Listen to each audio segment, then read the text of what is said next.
আসসালামু আলাইকুম। মেডিসিন টক বিডি চ্যানেলের পক্ষ থেকে আপনাদের জানাই স্বাগত।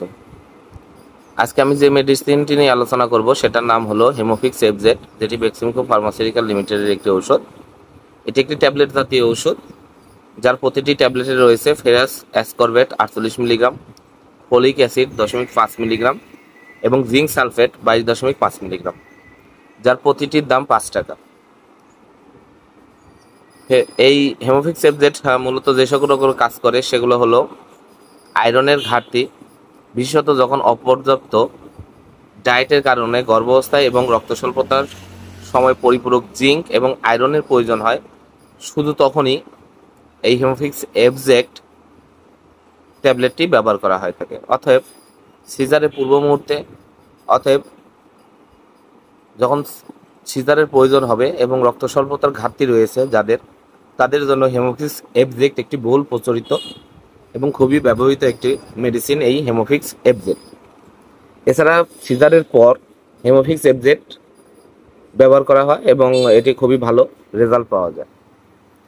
এছাড়া যাদের জিঙ্ক আয়রন এই সকল সমস্যা রয়েছে, রক্ত স্বল্পতা রয়েছে, সে সকল রোগীর জন্য হেমোফিক্স এফজেড ক্যাপসুলটি এটি ট্যাবলেট জাতীয় ওষুধ অত্যন্ত গুরুত্বপূর্ণ এবং খুবই ভালো কাজ করে থাকে। মাত্রা সেবন বিধি হলো প্রাপ্তবয়স্ক এবং বয়স্কদের জন্য দিনে একটি করে ট্যাবলেট আপনারা সেবন করতে পারবেন। এটা খাবারের আগে এবং পরে যে কোনো সময় আপনারা খেতে পারবেন। এছাড়া চিকিৎসকের পরামর্শ অনুযায়ী, আরও গুরুতর অবস্থায় চিকিৎসকের পরামর্শ অনুযায়ী 2টি করে ট্যাবলেট গ্রহণ করা যেতে পারে।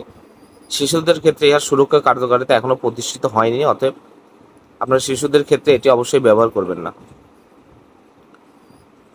এই হেমোফিক্স এফজেটের যে সকল উপাদান রয়েছে, এসব যে কোনো একটি উপাদানের প্রতি অতি সংবেদনশীলতা রয়েছে, এমন কারোর জন্য এই ওষুধটি অবশ্যই আপনারা সেবন করবেন না। আয়রন, ফলিক অ্যাসিড, জিঙ্ক সাপ্লিমেন্টের পার্শ্ব প্রতিক্রিয়াগুলো হালকা এবং ক্ষণস্থায়ী হয়ে থাকে। কিছু কিছু পার্শ্ব প্রতিক্রিয়া হয়ে থাকে বেশি সেবনের ফলে, যেরকম ব্যথা, বমি ভাব, কোষ্ঠকাঠিন্য, বমি, ডায়রিয়া, হাড় জ্বালাপোড়া ইত্যাদি ধরনের পার্শ্ব প্রতিক্রিয়াগুলো দেখা যেতে পারে, যেগুলো চিকিৎসা দিলেই ঠিক হয়ে যায়। এইগুলো নিয়ে তেমন কোনো উদ্বিগ্ন হওয়ার কিছু প্রয়োজন হয় না। যদি গর্ভবতী হন বা গর্ভবতী হওয়ার পরিকল্পনা রয়েছে বা বর্তমানে বুকের দুধ খাওয়ানোর ওষুধ গ্রহণ বা চালিয়ে যাওয়ার আগে দয়া করে আপনার চিকিৎসকের সাথে যোগাযোগ করুন। গর্ভাবস্থায় প্রথম ট্রান্সমিস্টারে প্রিপারেশনের প্রয়োগের আগে আয়রনের ঘাটতি সুনির্দিষ্ট প্রমাণ না দেখলে এটি অবশ্যই এড়ানো উচিত। গর্ভাবস্থায় অবশিষ্ট সময়, বিশেষত যখন জিঙ্ক পরিপূরক প্রয়োজন হয়, তখন আয়রনের ঘাটতি দেখা দেয়, তখন অবশ্যই হেমোফিক্স এফজেড আপনারা ব্যবহার করতে পারবেন এবং ডাক্তারের পরামর্শ অনুযায়ী অবশ্যই আপনারা ব্যবহার করবেন। ধন্যবাদ আমার ভিডিওটি দেখার জন্য। পরবর্তী ভিডিও পেতে আমার চ্যানেলের সঙ্গেই থাকুন এবং চ্যানেলটিকে সাবস্ক্রাইব করুন। ধন্যবাদ।